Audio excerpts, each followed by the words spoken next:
I think that if we put in place a sound and well-constructed fiscal policy program right now, we enacted it now, and we either phased it in or deferred it with an enforcement mechanism, and that was built on top of what's already been done, I think it would be constructive and contribute significantly to growth and jobs in the short term, as well as being absolutely imperative for the long term. In other words, I think the point is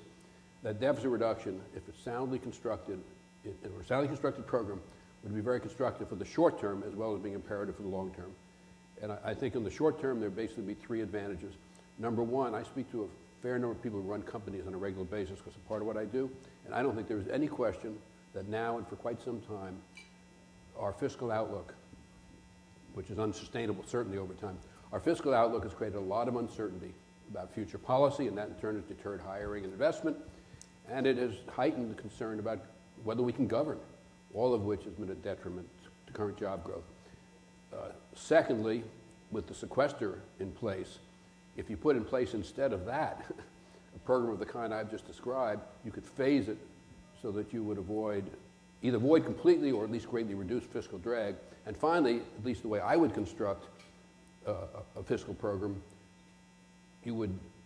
defer the implementation for a limited time to give yourself time for some growth, and you could put a moderate upfront stimulus on it. So that I think